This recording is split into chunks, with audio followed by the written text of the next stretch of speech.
피할 수 없는 것이 있다면 무엇이 있다고 생각하십니까? 살아가는 동안에 피할 수 없는 것. 한번 여러분 스스로가 답을 한번 내어보십시오. 아마 제가 여러분들에게 묻지 않아도 이런 답을 내신 분이 계실 줄 알아요. 목사님, 죽음 아닙니까? 예, 맞습니다. 살아있는 모든 사람들은 결단코 죽음을 피할 수가 없어요.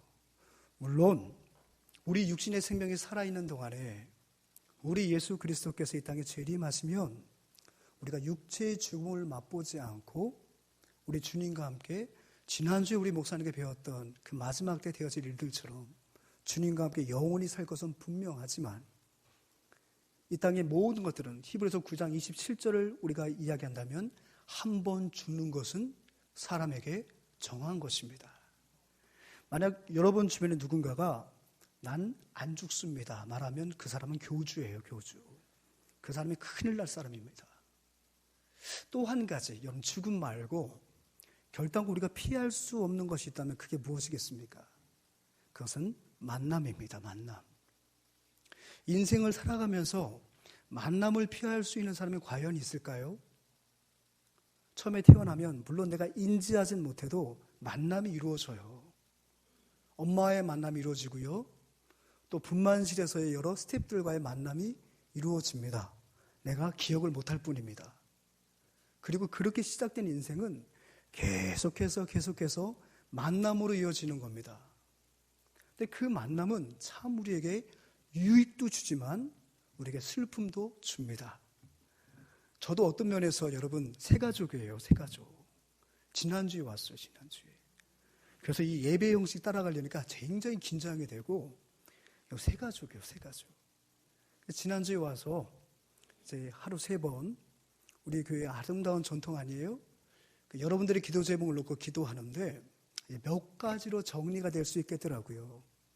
몸이 좋지 못한 분들 회복을 위해서, 또 사업자가 직장의 안정화를 위해서, 성장을 위해서, 또 자녀들의 대부분의 기도 제목 건데 이러한 기도 제목이 대다수예요. 주여 내 자녀에게 만남의 복을 주소서. 좋은 배우자를 만나게 하시고 좋은 영적인 멘토를 만나게 해주시고 좋은 친구를 만날 수 있도록 주여 만남의 복을 주소서. 이 몇 가지로 그 기도의 제목들이 추려질 수 있겠더라고요. 그렇습니다. 만남의 복 참 중요합니다. 왜냐하면 그 만남에는 놀라운 힘이 있기 때문에 그래요. 그 만남은 사람을 변화시킵니다. 좋은 스승을 만나면 좋은 스승 덕분에 제자가 변해요. 좋은 아내를 만나면 남편이 변합니다. 우리 남편들만 아멘 할까요? 안 변하셨어요? 좋은 남편을 만나면 아내가 또 바뀌어져요. 예. 스스로 자화자찬하시는 건 아니시죠? 예. 바뀝니다. 여러분, 헬렌 켈러가 설리반을 만나지 않았다면 그 영혼은 영원한 어둠 속에서 끝나고 말았을 것입니다. 근데 설리반을 만났기 때문에 어두움도 듣지 못함도 극복하고 인류의 역사에 희망을 주는 위대한 위인으로 남지 않았겠어요? 이런 말들을 흔히 많이 하는데 참 아름다운 말입니다. 인생의 방황은 누구를 만나면 끝이 나요? 하나님을 만나면, 예수님을 만나면 끝이 나고, 신앙생활의 방황은 주는 교회를 만나면 끝이 나요. 아멘. 여러분들은 하나님께 큰 복을 받으셨습니다. 주는 교회의 만남이 있잖아요. 귀한 목사님과의 만남이 있잖아요. 귀한 장로님들과의 만남이 있고요. 안수 집사님들과의 만남이 있고요. 권사님들과의 만남이 있고요. 구역장과의 만남이 있다는 것이 얼마나 큰 기쁨인지 모르겠습니다. 근데 이 코로나 바이러스가 참 만남을 힘들게 만들어버리고 말았어요. 그렇죠? 원래 이럴 때는 서로 바라보면서 만남이 축복입니다 인사해야 되는데 가급적이면 서로 안 보는 게 좋을 것 같아서 하질 못합니다. 또 하필 제가 부임을 하는데 코로나 바이러스와 함께 왔어요. 참 죄송합니다. 코로나가 절 따라왔는지 제가 코로나를 따라왔는지는 모르겠습니다만 참 공교롭게도 그렇게 됐네요. 그래서 사실은 지난주 같은 경우에는 우리 남자 성도님을 만나면 좀 손도 붙잡고 체온도 느끼면서 얼굴 도장도 찍고 그랬어야 되는데 서로가 그건 큰 결례인지라 그렇게 못하고 여러분들 얼굴 반만 봤기 때문에 아직 여러분들의 이름을 온전히 암송하지 못했어요. 이해해 주세요. 이해해 주세요. 이제 벗으면 확실히 여러분들 이름 불러드리면서 인사할게요. 그런데 이런 생각이 들었습니다. 많은 분들이 아니 코로나 바이러스 때문에 성들도 많이 안 왔었는데 어떻게 부임 인사 어떻게 했냐고 안부를 저에게 묻더라고요. 그래도 그렇게 했다고 얘기를 했습니다. 그래서 하나님께 이렇게 묻게 됐어요. 하나님 왜 하필 이때입니까? 여러분 코로나 바이러스가 왜 무서워요? 눈에 보이지 않는 아주 미세한 것이지만 그 안에 생명이 있기 때문에 그래요. 그죠? 좀 생명이란 말이 좀 아깝습니다만 바이러스 안에는 생명이 있기 때문에 전염력이 있는 거예요. 생명이 있는 것은 운동력이 있는 거예요. 그래서 제 마음속에 그런 생각이 들더라고요. 평생 잊지 마라 김준범 목사야. 네가 주는 교회 처음 부임 그 주에 그 코로나 바이러스 때문에 참 이 나라가 어려웠었다. 기억해라. 그 바이러스 하나도 생명력이 있어서 전염력이 강한데 그 복음의 더 큰 생명력을 가지고 많은 사람들에게 예수의 생명력을 전해라. 하나님이 저에게 그와 같이 말씀하신 것 같았습니다. 주기철 목사님은 나는 예수의 중독자라는 시를 써서 우리에게 감동을 줘요. 나는 예수에게 중독됐다. 요즘으로 말하면 나는 예수에게 전염되었다. 사랑 여러분, 바이러스가 창궐하는 이때 우리가 이렇게 다짐해 봤으면 좋겠습니다. 주는 교회 새 역사를 쓰는 이 즈음에 주여 예수의 생명력이 내 안에 충만하여 내가 더욱더 주님의 전염되는 사람이 되게 하시고 그 예수의 생명력을 퍼뜨릴 수 있는 그런 은혜의 숙주가 되게 하옵소서. 거룩한 숙주가 되게 하옵소서. 참 숙주는 말이 좀 무서운 얘기지만 더 강하게 우리에게 표로 다가오지 않겠어요? 엘리베이터 안에 한 1분 같이 있었는데 전염을 시켰대요. 저는 그 목사님이 후에 복음을 더 강력하게 증거하는 목사님 되실 줄 믿습니다.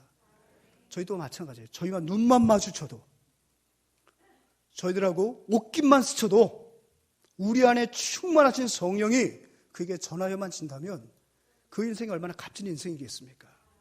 저와 여러분들이 그러한 은혜가 있기를 충만하기를 축원합니다. 아멘. 이 만남이라는 것은 이렇게 가공하는 파워가 있다는 거예요.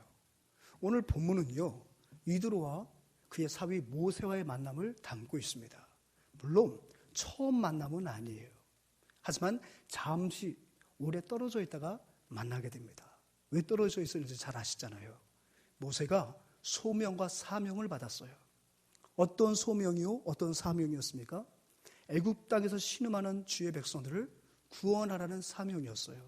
근데 그 사명 감당을 위해서 집을 나섰어요.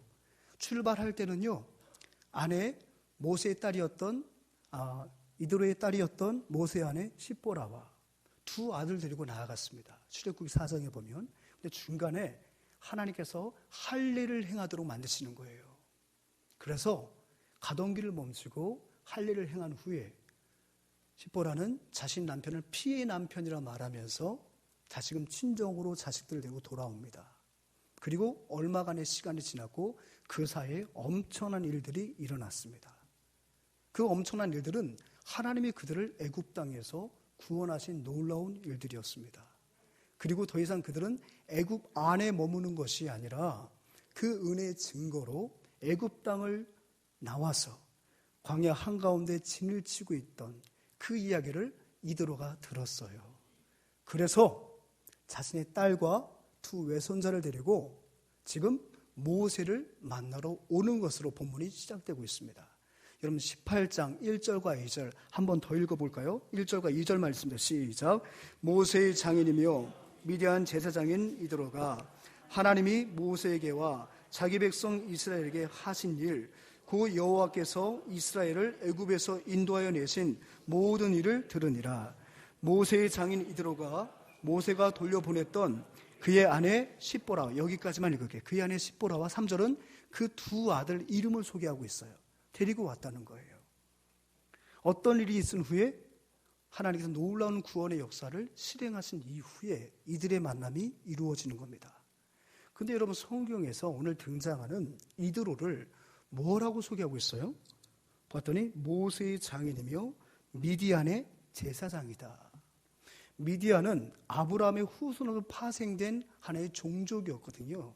근데 그 미디안의 족장이었어요. 족장이면서 제사장이 바로 이드로입니다. 근데 성경에서는 그 모세의 장인을 이드로라고 명하기도 하지만 어떤 성경은 르우엘이라고 말을 하고 어떤 성경은 호밥이라고 말을 하는데 다 동일 인물이에요. 동일 인물. 한 사람의 이름이 좀 여러 이름이 있었던 것 같습니다. 우리들도 옛날에 한두 개의 이름들은 있었잖아요. 별명 말고요. 집에서 부르는 이름이 있었잖아요. 그러니까 모세가 장인이 3명이 아니라 1명이었습니다. 우리 주는교회 정도는 이 정도 다 알고 계시죠? 다 알고 계시죠? 제가 전에 이런 질문을 받아본 적이 있어서 높아심의 말씀을 드리네요. 근데 그는 제사장이었어요. 분명히 우리가 이해해야 될 것은 그 제사장이 하나님을 섬기는, 여호와 하나님을 섬기는 제사장이 아니었다는 거예요. 그가 섬기는 신은 다른 신이었습니다. 조금 매몰차게 말하면 이방신을 섬기는 그런 제사장이었습니다. 그랬던 이드로가 하나님이 하신 놀라운 이야기를 듣고 지금 모세를 찾아온 것입니다. 모세는 너무 반가웠어요. 오랜만에 장인어른도 뵙고 무엇보다도 아내도 만나고 무엇보다 2 자녀를 보았을 때 참 기뻤습니다. 참 기뻤고 또 모세에게는 그것이 기회였어요.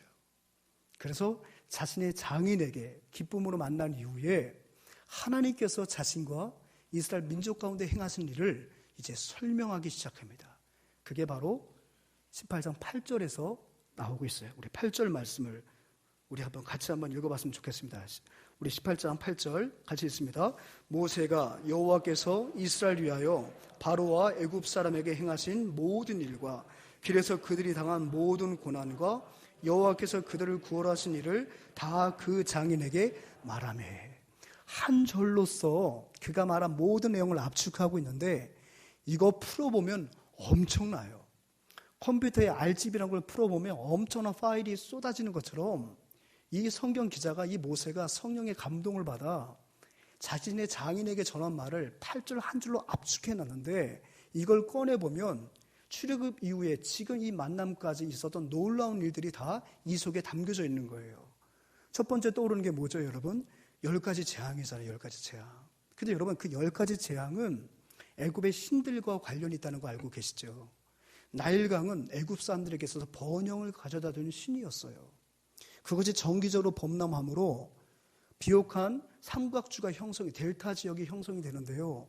그 충족된 그 토양이 그들에게 번영을 가져왔어요. 그들은 태양도 신이라고 했고요. 달도 신으로 했고요. 이 태양과 달이 농사를 주관하다 보니까 그 어떤 나라보다도 먹을 것이 풍성했습니다.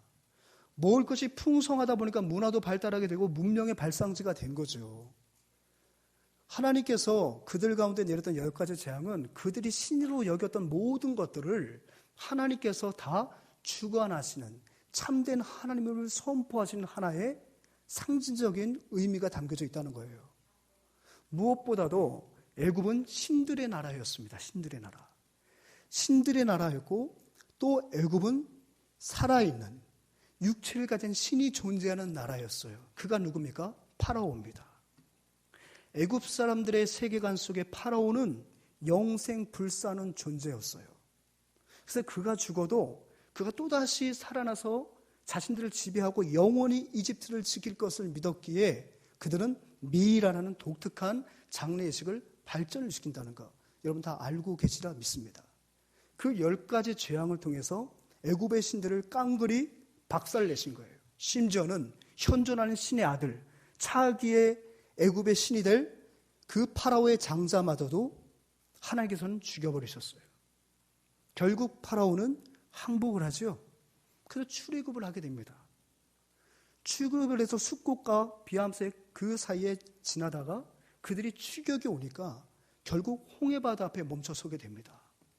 고대 많은 사람들에게 있어서 물은 늘 공포의 대상이었어요.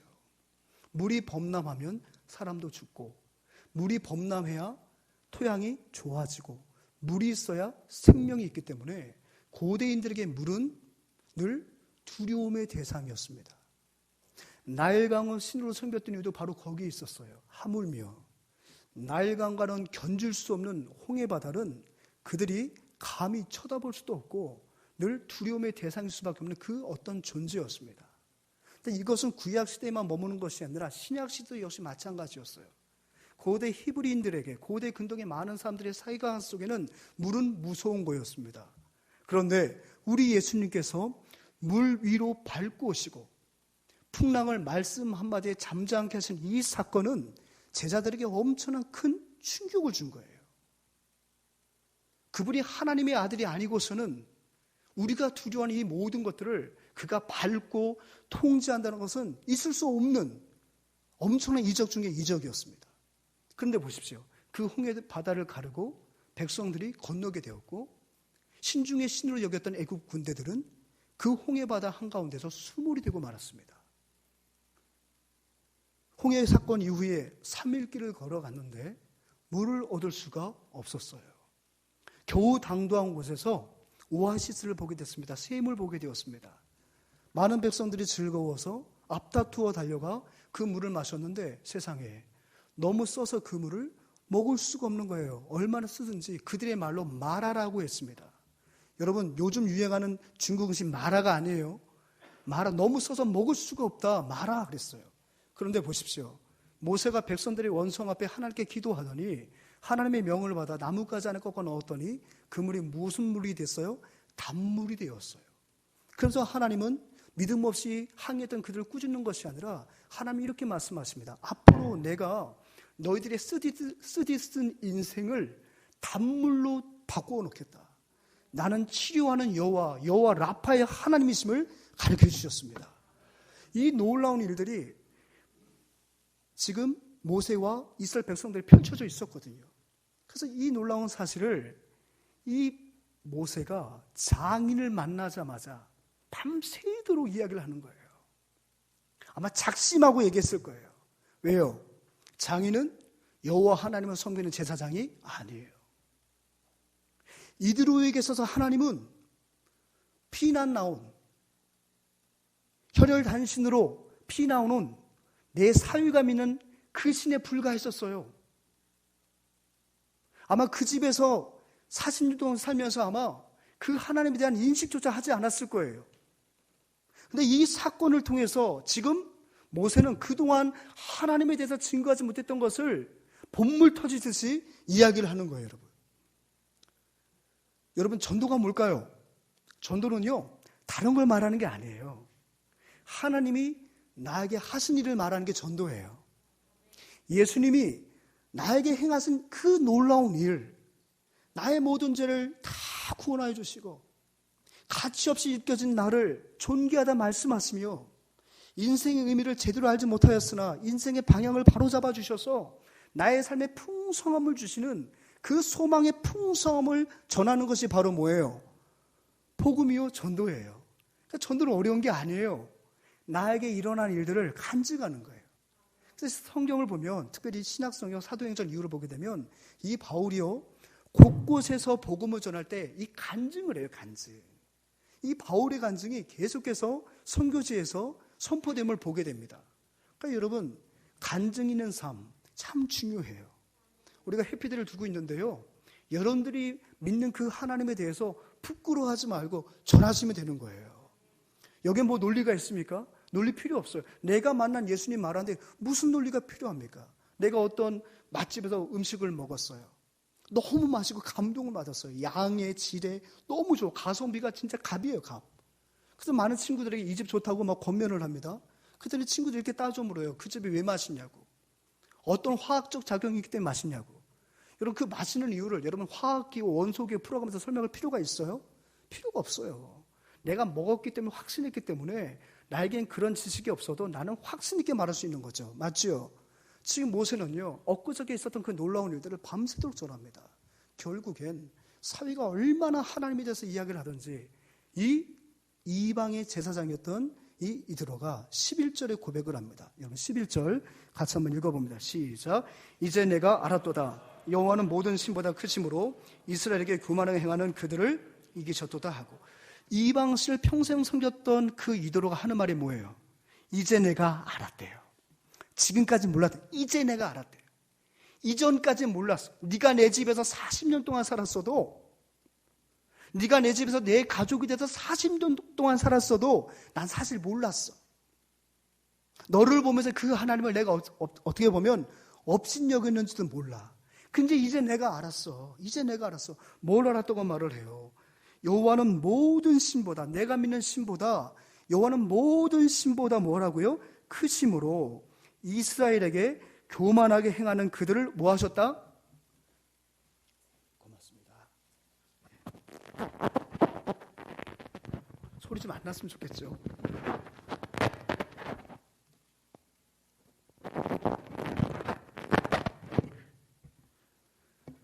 지금까지 자신이 알고 있었던 그 신들보다 하나님이 가장 위대하신 분임을, 한마디로 이 11절은요 이대로가 신앙을 고백하는 거예요. 하나님이 유일한 상천하지의 유일하신 하나님임을, 하나님을 알지 못했던 그 인생이 지금 고백하는 역사가 일어납니다.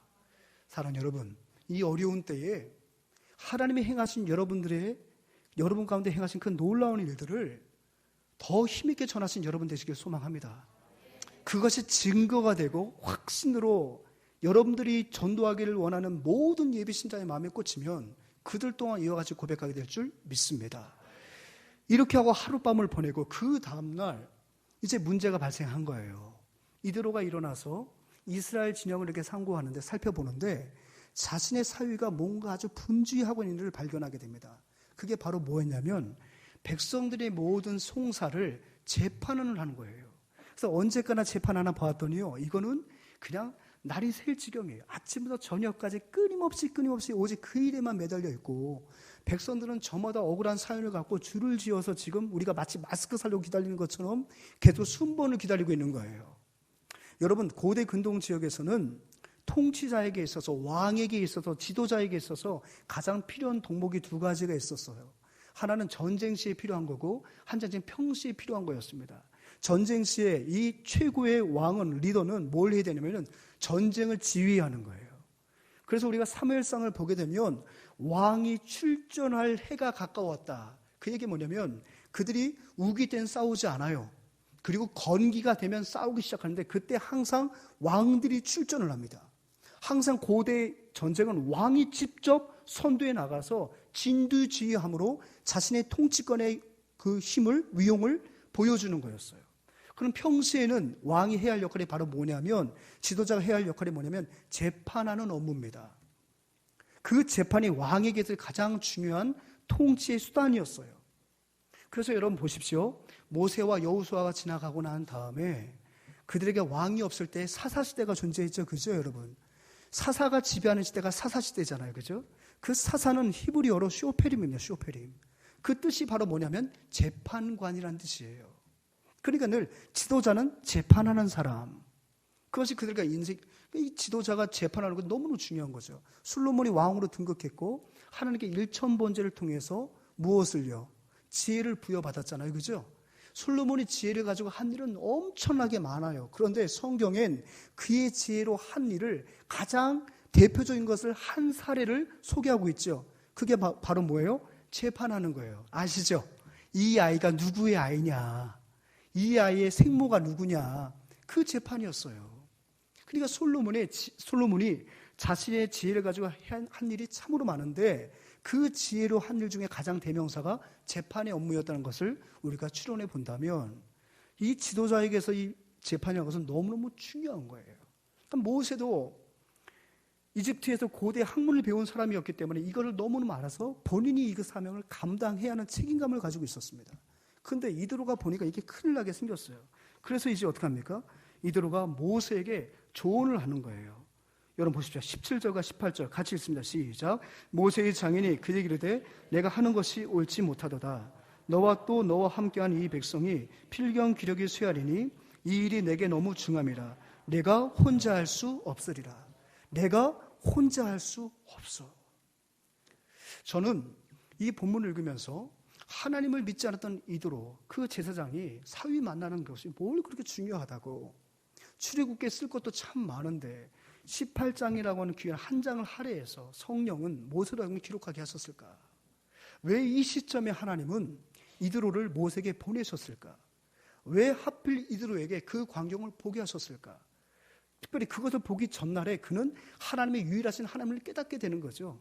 그가 하나님을 신뢰하게 만드신 다음에 하나님은 그 이들의 입술을 빌려서 이 모세가 혼자라는 그 생각을 깨트리시기를 원하셨어요.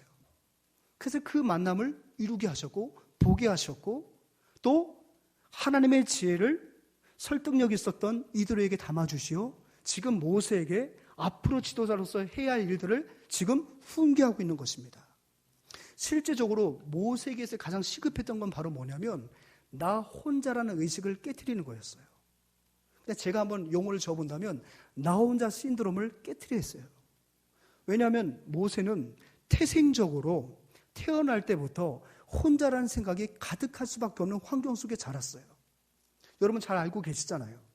특별히 모세가 태어날 당시는 어떤 상황이었습니까? 고센 땅에서 430년 동안 있었던 이스라엘 백성들이요, 기하급수적으로 인구가 늘어나는 거예요. 출애굽 당시에 추수건대 250만이라고 말하지 않습니까? 70명이 내려가서 250만. 과거에 뭐 예방접종이 있어요? 뭐 있어요? 분명히 10명을 하면 몇 명은 다 죽어갔을 텐데도 그럼에도 불구하고 250만. 출애굽기 서두에 보면 얼마나 하나님께서 이스라엘 백성들을 번성케 하셨는지 여인들이 아이를 너무너무 잘 낳는 거예요. 근데 여러분 지금도 이스라엘 여인들은 아이를 잘 낳아요. 제가 신대원 다닐 때 이스라엘에서 오래 공부하신 교수님께 강의를 듣다가 참 재미난 얘기를 들었는데 이스라엘 여인들은요 오전에 아기 낳고 오후에 테니스 친대요. 이해가 되세요? 아기 낳고 난 다음에 일어나가지고 힘들어 샤워해야지 찬물로 샤워하고 미지근한 샤워한 다음에 오후에 제 할 일을 한다는 거예요. 그 분명히 어제 밤까지 배가 불렀는데 오늘 저녁 그 다음날 저녁에 보니까 해산을 하고 나와 있는 거예요.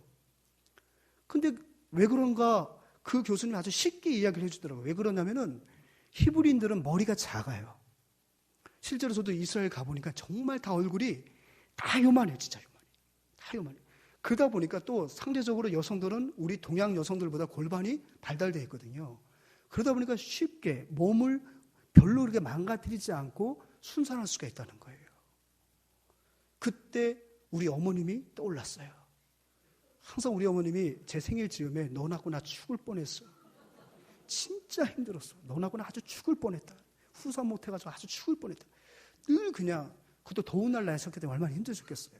그래서 꼼짝 못하고 더운 날 그렇게 몸조리를 오래 하셨대요. 이유를 아시겠죠? 예, 이유를 아시겠죠? 너무너무 번성을 하니까 결국 3파를 매수했지만 실패하니까 아예 정책을 내버렸어요. 뭡니까? 남자들은 다 죽여버리라는 거예요. 그런데 히브리서에 보면 그 모세의 어머니가 믿음의 사람이잖아요. 그 아들의 아름다움을 보고 100일을 숨겼습니다. 더 이상 숨길 수가 없어서 어떻게 하죠? 그래도 조금이라도 그 아들의 생명을 연장해 보려고 갈대상 살렸고 역청을 받아서 비가 들어오지 않도록 만들고 물이 들어오지 않도록 만들고 날강에 띄웁니다. 그리고 딸에게 그것을 끝까지 지켜보라고 명을 해요. 하나님께서 타이밍도 정확하시지 바로의 딸의 눈에 띄게 하시고 그가 왕자가 됐습니다. 태어날 때부터 그는 혼자라는 생각이 가득했어요. 아마 그 당시 주민등록 발급을 받아보면 그 해에 태어난 애는 모세밖에 없을걸요?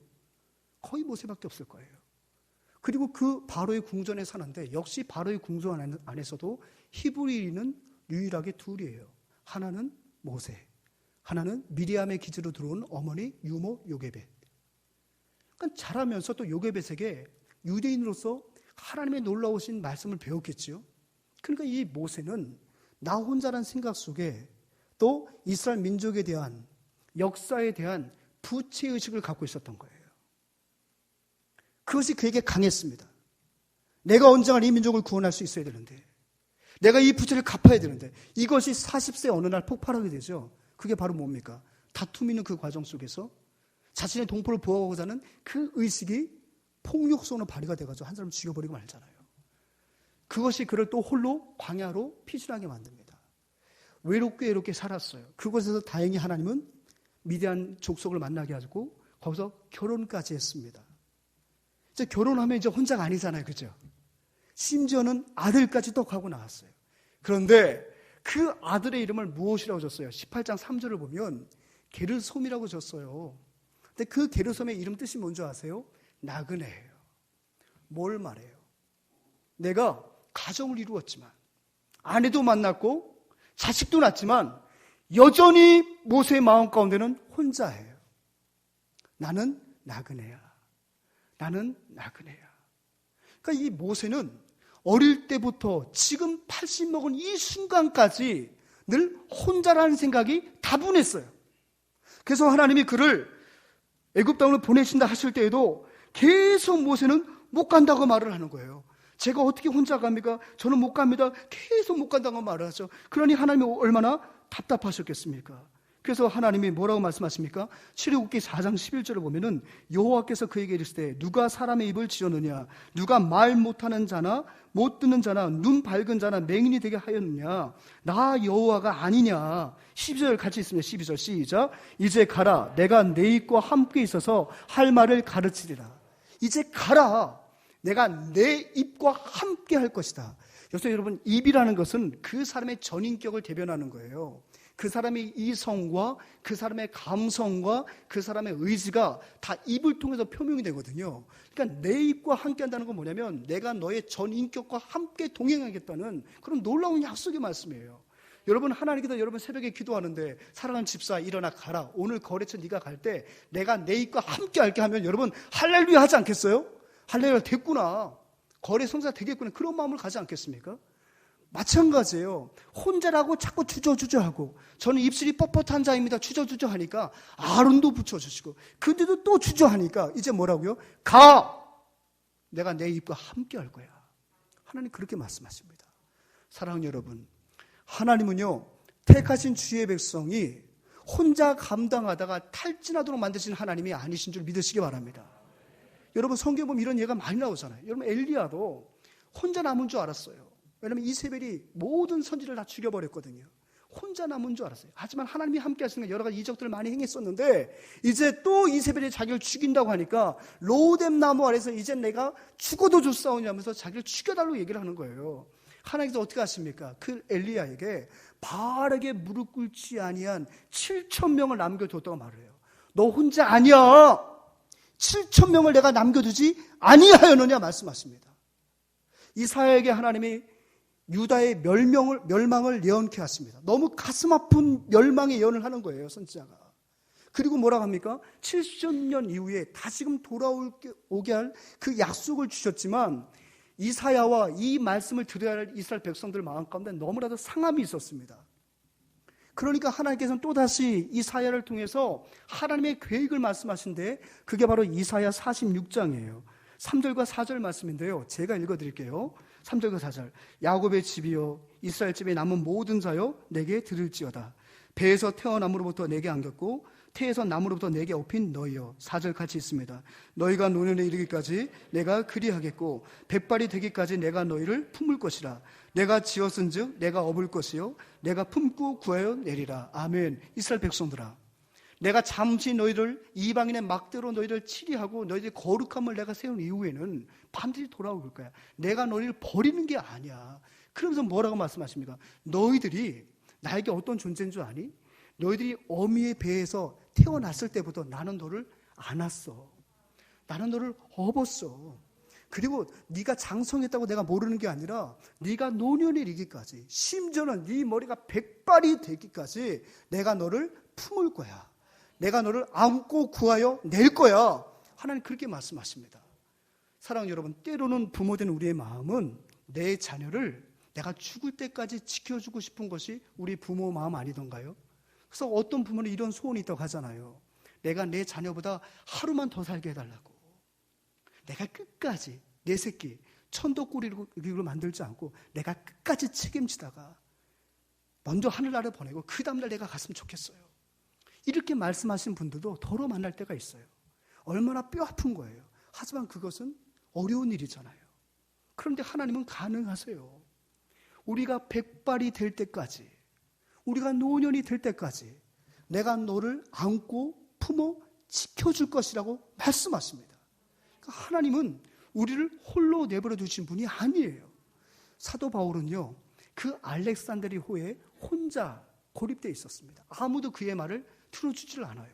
지금을 우리가 항해를 시작하면 분명 풍랑을 만납니다. 우리가 지금 과동하는 것은 옳지 않아요. 그렇게 얘기했는데 많은 사람들이 선장과 선주의 말을 듣고 그 사람을 제수였던 바울의 말을 무시해버리고 항의를 강행했다가 광풍만 나잖아요. 그죠? 사람들은 다 죽을 거라고 했습니다. 근데 하나님께서 그날 밤 바울 곁에 서서 뭐라고 말씀하십니까? 내가 죽지 않을 거다. 이 배 안에 있는 모든 276명 다 한 사람도 죽지 않고 너는 황제 앞에 가이사 앞에 서게 될 거라 말씀하셨어요. 그래서 어떻게 합니까? 이 바울이 죽었다고 생각했던 유라굴로 그 광풍에 죽었다고 생각했던 알렉산드리아에 승선한 모든 사람들에게 어젯밤 주님께서 내 곁에 서서 풍랑 가운데서도 내 옆에 서서 하나님이 우리를 지켜주실 것을 말씀하셨다고 증언하잖아요. 하나님의 사람은 결단코 하나님께서 기준하여 혼자 감당하다가 탈진하게 내버려 두신 하나님이 아니세요. 심지어는 우리 예수님도 마찬가지잖아요. 여러분, 우리가 딱 생각하면 참 우리 예수님 외로웠을 거야. 어떻게 제자들에게 그렇게 버림받고 참 외로웠을 거야. 근데 정작 예수님은요, 자기 자신에게 증거하실 때 외롭지 않았다고 말씀하세요. 여러분, 그동안 속은 기분이 드세요? 아니에요. 성경에 있는데 우리가 몰랐던 거예요. 그럼 요한복음 한번 볼게요. 요한복음 8장 16절 우리 같이 읽습니다. 시작. 만일 내가 판단하여도 내 판단이 참나 이는 내가 혼자 있는 것이 아니요 나를 보내신 이가 나와 함께 계십니다. 나를 보내신 이가 늘 나와 함께 하신대요. 특별히 여러분 29절 같이 읽습니다. 시작. 나를 보내신 이가 나와 함께 하시도다. 나는 항상 그가 기뻐하시는 일을 행함으로 나를 혼자 두지 아니하셨다. 성자 예수님 정도 되면 성부 하나님이 그렇게 과잉 보호 안 해도 돼요. 그렇잖아요. 그런데 우리 성부 하나님이 굉장히 과잉 보호하세요. 근데 가만히 보니까 이 땅에 오실 때부터 삼위 하나님이 함께 하시는 거예요. 성령이 잉태하게 하시죠. 그죠? 그래서 성자는 순종하고 나오시죠. 심지어는 그가 세례 받으실 때는 성령의 비둘기처럼 성부 하나님의 음성으로 성자는 세례 받음으로 함께 연합하여 주님의 구원의 역사를 함께 개진해 가신다는 거예요. 하물며 하나님의 아들이신 예수님조차도 하나님께서 내버려 두지 아니하시고 함께 하시는데 감히 예수님을 따라갈 수 없는 연약한 인생 우리들을 하나님이 과연 나 혼자 신드롬에 갇혀서 살도록 내버려 두시겠습니까? 하이데거는 이렇게 말했죠. 우리 인간들은 시간 속에 버려진 존재다. 틀린 말입니다. 우린 버려진 존재가 아니요 보내심을 받은 존재인 줄 믿습니다. 하나님 끝까지 지키신다는 것을 지금 이대로는 저처럼 많은 일을 들지는 않았지만 내가 그것을 혼자 할 수 없다는 것을 깨우쳐 주는 거예요. 그러면서 그가 여기까지 올 동안에 하나님이 그와 함께 하신 일들을 상기시켜 주면서 이제 그에게 세 가지 조언을 합니다. 어떤 세 가지 조언을 합니까? 첫 번째는 네가 가진 그 모든 문제를 너 혼자 감당하려고 하지 말고 그 문제의 원천적인 해결자이신 하나님께 가져오라는 거예요. 아멘. 하나님께 가져와라. 여러분 19절 말씀 우리 같이 한번 성경 보고 읽을게요. 시작. 이제 내 말을 들으라. 내가 방침을 가르치리니 하나님이 너와 함께 계실지로다. 너는 하나님 앞에서 그 백성을 위하여 그 사건들을 하나님께 가져오며 그 사건들을 하나님께 가져와. 네가 다라고 맡긴 게 아니라 하나님께 가져오라는 거예요. 여러분 하나님 앞에 가져온다는 것은 두 가지 의미가 있어요. 첫 번째는 뭐냐면 그 모든 문제를 하나님 앞에 내어놓고 하나님 앞에서 해결하라는 얘기예요. 이 이야기는 뭐냐면 모든 문제를 해결하려 할 때에 첫째 하나님을 인식하라는 거예요. 이 모든 문제와 하나님이 함께하고 계시다는 거예요. 하나님이 함께하고 계심을 인식하고 그것을 해결하는 과정 속에서는 하나님을 의식하라는 거예요. 여러분 하나님을 인식하고 의식하는 것, 우리의 일상에서 우리의 모든 문제 앞에서 날마다 하나님이 함께하고 계시는 것을 인식하고 내가 하나님 앞에서의 행동한다는 것을 의식하는 것이 바로 거룩의 척도인 줄 믿습니다. 이것이 제자의 삶이에요. 이 문제 너만 알고 있는 게 아니라 이 문제 앞에 내가 있어. 나를 좀 인식해. 너는 왜 나를 투명인간, 나를 투명 하나님을 생각하니? 내가 너와 함께 한다니까. 나를 인식하라니까. 그리고 너는 말 좀 할 때, 행동 좀 할 때 날 좀 의식해라. 여러분 경찰관이 도로에 서 있으면 내가 잘 주행하고 있다가도 의식이 돼요 안 돼요? 되죠. 벨트 한번 다시 만져보고 혹시 내가 속도를 넘질 않았나? 내가 노란불 전에 넘어왔는데 혹시 날 부르면 어떡하지? 여러분 그렇게 생각하지 않으시나요? 저만 소심이다 생각합니까? 그렇게 생각하잖아요. 너는 뭘 할 때든지 하나님 앞에서 나를 인식하고 나의 존재를 의식하고 나의 분부를 의식하라. 그게 바로 뭐예요? 하나님 앞에 가져오라는 거예요. 사랑하는 여러분, 모든 문제를 여러분 직장 가운데서 어떤 상황 속에든지 여러분 하나님을 인식하시기 바랍니다. 하나님을 의식하기 바랍니다. 그게 바로 코람데오 하나님 앞에서의 삶이라는 거예요.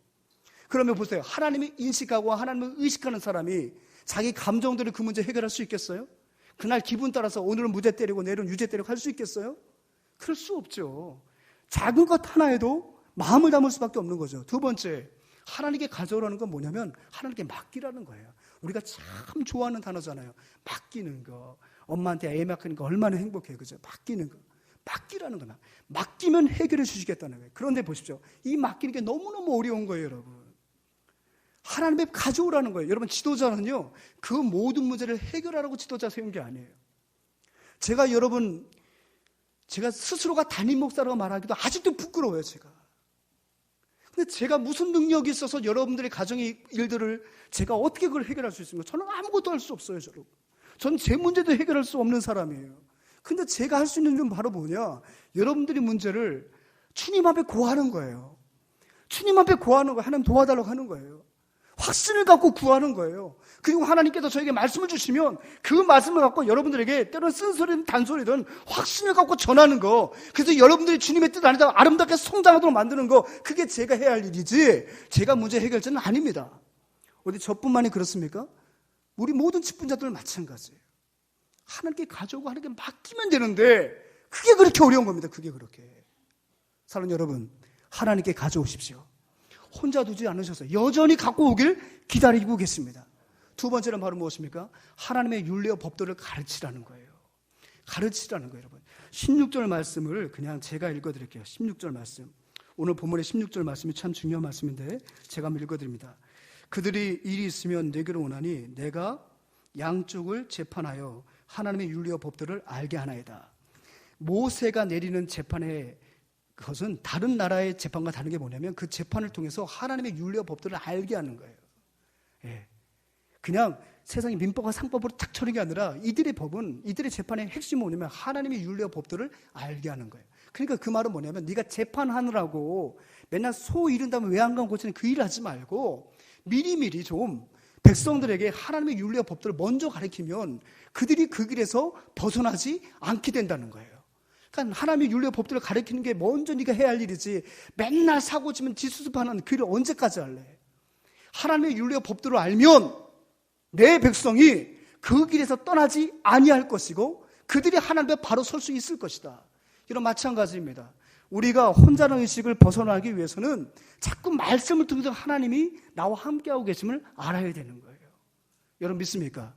그래서 뭐라고요? 윤리와 법도를 가르치라. 세 번째가 뭐냐면, 세 번째가 참 중요하죠. 혼자보다 함께하라는 거예요. 어떻게 해요? 능력 있는 자를 세우라고 말씀하십니다.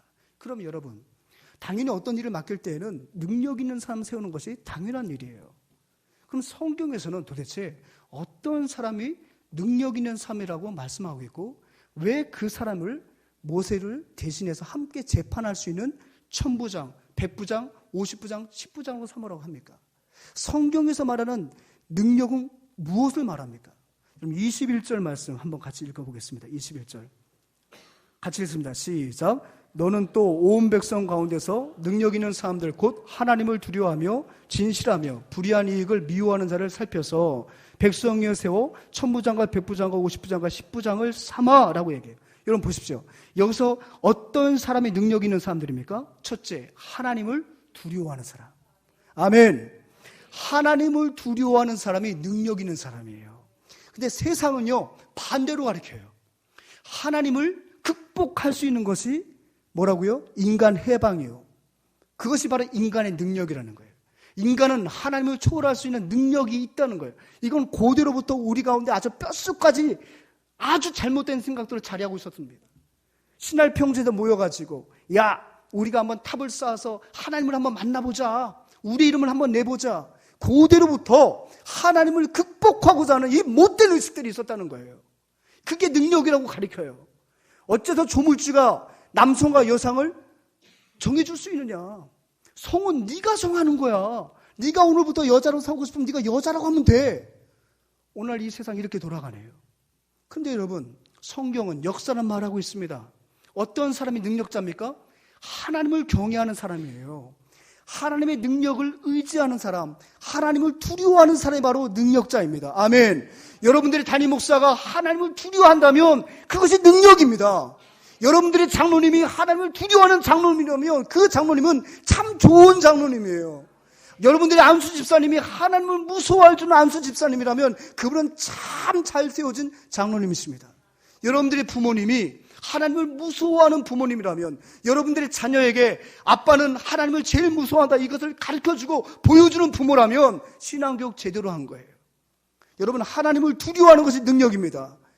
이것이 능력이에요. 여러분, 아브라함은요 참 믿음의 사람이잖아요, 그죠? 그런데 갈대 우르를 떠난 40년 만에 하나님은 이제 시험 다 할 거고 아들도 얻었고 엄청나게 믿음의 모습을 보였음을 불구하고 또다시 테스트하는데 그게 뭔지 아십니까? 모리아산 테스트였어요. 그죠? 거기서 아들을 바쳤던 아브라함에게 뭐라고 인증을 해주세요? 내가 이제야 비로소 내가 나를 경외하는 줄 알았다. 여러분, 이 경외는요 신앙의 최고의 경지예요. 하나님을 두렵고 떨리는 마음으로 사랑하는 것, 하나님이 멈추라면 멈춰서고 하나님이 가라면 갈 수 있는 것, 이것이 바로 우리가 갖춰야 할 최고의 능력인 줄 믿습니다. 사랑하는 주님의 모든 성도 여러분, 이런 능력을 구비함으로 말미암아 혼자 내버린 존재라고 생각하는 모든 이웃들에게 찾아가서 그에게 주신 하나님의 사명을 붙돋는 믿음의 사람 되시기를 주님으로 축원합니다. 두 번째, 무엇이 능력이에요? 진실이 능력이에요. 여러분, 진실하기가 얼마나 어려운지 모르겠어요. 진실이 말하면 내가 책임져야 되니까 그 진실을 책임이 두려워서 자꾸 거짓말을 하는 거예요. 여러분, 진실한 사람이 능력자예요. 목에 칼이 들어와도 진실을 말할 수 있는 사람이 정말 능력자예요. 여러분, 주기철 목사님 너무 힘없이 그 생명의 불빛이 사그라든 것 같잖아요. 그 아드님 장로님의 간증 들어보셨죠? 마지막 잡혀갈 때는 엉엉 울었대요. 또다시 투옥되면 또다시 손발톱에 빠지고 또다시 고통받을 생각을 하고 엉엉 울었답니다. 그때 그 어머니와 그 아내가 뭐라고요? 순교하라고. 순교하라고. 대단한 어머니고 대단한 아내요, 그죠? 내가 힘들어 죽겠다 그러는데 우리 아내가 순교하세요. 말하면 전 진짜 정념이 뚝 떨어질 것 같아요. 연약한 인생이었습니다. 그런데 너무너무 벌벌벌 떨면서 모판도 올라가고 벌벌벌 떨면서 끌려갔어요. 엉엉 울면서. 어떻게 목사가 그렇게 울며 가냐? 우리가 생각할 때는 막 영혼으로 나 내 발로 가겠다 그렇게 생각하는데 그게 아니었다는 거예요. 근데 여러분, 그게 과연 나약해 보이는 모습입니까? 하나님 앞에서 진실한 모습이에요. 그게 가장 강한 모습이었어요. 우리 예수님이 채찍에 맞고 죄인들이 지는 그 십자가를 지고 올라가는 그 모습은 너무 어린 그 모습이었지만 우리 하나님은 진실하게 하나님의 모든 사명을 감당하셨던 위대한 승리자였습니다. 죽은 자 같으나 산 자의 모습이었다는 거예요. 바로 진실이 그러하다는 겁니다. 사랑하는 여러분, 진실한 능력, 진실의 능력을 구비하시는 우리 모든 교우들 되기를 축원합니다. 세 번째 뭡니까? 한마디로는 청렴이에요. 불의한 이익을 미워하는 것. 여러분, 당연히 우린 도덕적 인간이기 때문에 불의한 이익 미워해야죠. 근데 실상은 어때요? 사업하시는 분들 눈 한번 질끈 감고 매출도 발생하지 않았는데 매입도 안 했는데 세금 계산서 그걸 사오면 내 스스로는 그것을 면세, 절세라고 말하지만 세상은 그것을 탈세라고 말을 해요.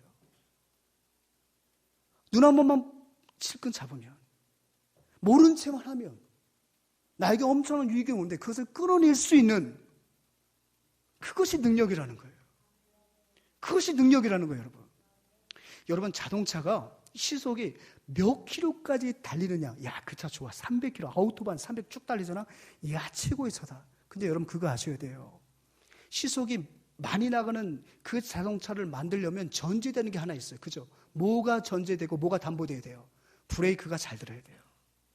브레이크가 잘 들어야 시속을 높여도 그 차는 사고가 안 나는 명차가 될 수 있는 거예요. 잘 설 수 있어야 돼요. 성도들도 마찬가지예요. 내가 불의한 이익을 취하려고 할 때 멈출 수 있어야 돼요. 그게 바로 뭐예요? 능력이에요, 능력. 하나님은 그러한 자를 세워서 하나님의 거룩한 백성을 혼자보다 함께 치리하라는 거예요. 그래야 너희들이 광야를 건너고, 그래야 너희들이 저 가나안에 가서 전복 전쟁을 하고, 그래야 너희들이 진정한 신정국가로 하나님의 구원의 역사로 바로 쓰임받는 민족이 될 수 있단다. 하나님 그와 같이 말씀하십니다. 사랑하는 여러분, 우리 주님교회가 왜 복 있는 교회일까요? 여러분들의 목사님이 바로 그러한 목사님이셨기 때문에 우리 주님교회가 복 있는 줄 믿습니다. 여러분들의 장로님들이, 여러분들의 한수 집사님들이, 여러분들의 권사님들이, 여러분들의 구역장님들이 이러한 마음으로 지난 34년 동안 우리 사랑하는 목사님과 함께 동역을 했기 때문에 지금의 이런 주님교회가 건강하게 세워진 줄 믿습니다. 앞으로도 마찬가지예요. 여러분들이 그런 수혜를 받은 사람들이에요. 이제는 여러분들이 다가가야 합니다. 여러분들이 이제 모든 문제를 하나님께 가져가며 윤리와 법도로 무장하고 여러분들의 능력을 구비하여서 혼자라는 신드롬 속에 갇혀있는 인생들에 찾아가서 혼자보다 함께라는 의식을 가르쳐주며 하나님이 너와 함께한다는 걸 가르쳐주며 그를 세우는 것이 바로 저와 여러분들의 사명인 줄 믿습니다. 1월 5일 날 여러분들이 결정을 하셔서 제가 그날 저녁에 존경하는 목사님부터 교회 청빙 사실을 들었습니다. 참 마음이 기쁘기도 했습니다. 근데 문제는 그 다음부터 생기기 시작하는 거예요. 제가 이제 저를 위해서 기도하셨던 분들에게 제 청빙 소식을 전하니까 모든 분들이 축복해 주셨습니다. 또 어떻게 그런 정보를 알았는지 주는 교회가 정말 좋은 교회라고 말하면서 얼마나 저보다 마치 더 잘 아는 것처럼 알지도 못하면서 근데 이분들 또 알아볼 만큼 보고 카페도 들어오고 다 보셨던 모양이에요. 교회가 너무 아름답습니다. 뭐 해서 정말 저를 많이 격려해 주시는데 한 집사님이 저한테 이제는 2다리 쭉 뻗고 주무시겠냐고 얘기를 하더라고요. 그렇겠죠. 저도 사유주를 구하느라고 제가 기도하는 모습을 알았을 테니까. 근데 문제는 뭔지 아세요? 저도 2다리 쭉 펴고 잘 줄 알았어요. 근데 아직 펴지지가 않아요. 그때부터 문제를 만난 거예요. 하나님, 이렇게 건강한 교회를 보내주셨는데 제가 어떻게 감당합니까? 우리 장로님들 잠깐 주신 말씀 듣다 보면은 그냥 목사님을 존경하는 그 마음들이 그냥 아주 사무쳐 계세요. 근데 그 말씀을 들을 때마다 제가 마음이 울컥울컥합니다. 정말 훌륭하신 목사님이시구나. 근데 감히 나 같은 것이 과연 목사님의 뒤를 이을 수 있을까? 나름 부교육자 생활 20년을 했거든요. 작은 교회, 큰 교회 다 경험해서 나는 일 좀 잘한다고 생각했었어요. 그리고 한때는 이런 건방진 생각도 했었어요. 개척을 하면 잘하지 않을까? 이런 생각도 해본 적이 아주 쓸데없는 생각이었어요. 근데 막상 되고 나니까요, 저 자신의 초라함이 보여지기 시작하는데 감당할 수가 없어요. 불면의 밤이 지속됩니다. 그런데 제가 이제 설교하고 갈 때 목사님이 우리 교회에 대해 좀 더 상세히 알라고 저한테 2019년 우리 주는교 요람을 하나 주셨어요. 근데 그 요람이 거실 테이블에 놓여져 있는 거예요. 잠도 안 오겠다 뭐 하겠습니까? 하나님께서 부르신 교회니까 좀 알아야겠다 싶어가지고 요람을 펼쳐보았더니 목사님 사진도 나오고 함께 동역과 부교육자들 부부 사진도 나오고 장로님들 사진 나오고 근데 한 장 한 장 넘길 때마다 제 마음속에 이상한 마음이 들기 시작하는 거예요.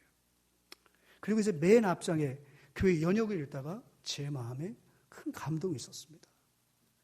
제 머릿속에 그려진 영상이 있습니다. 1986년도에 세워진 교회가 여기까지 올 때만 함께 동역하셨던 그 수많은 성도들의 눈물과 그 헌신이 보이는 것 같았어요. 왜냐하면 저도 개척교회 목사 아들이잖아요. 그 과정이 보이는 거예요. 우리 교회는 여기서 멈췄었는데 주는 교회는 이 한 매듭을 넘어섰구나. 근데 드는 생각이 뭐였냐면 그렇구나. 나 혼자 하는 게 아니구나. 이 말씀은 저에게 적용하는 말씀이에요. 나 혼자 하는 거야. 이미 하나님은 34년 전부터 이렇게 준비된 일꾼들, 목회자를 사랑하고 교회를 사랑하고 영혼을 사랑하고 전 세계 열방을 품는 이런 많은 귀한 분들을 준비해 놓으셨구나.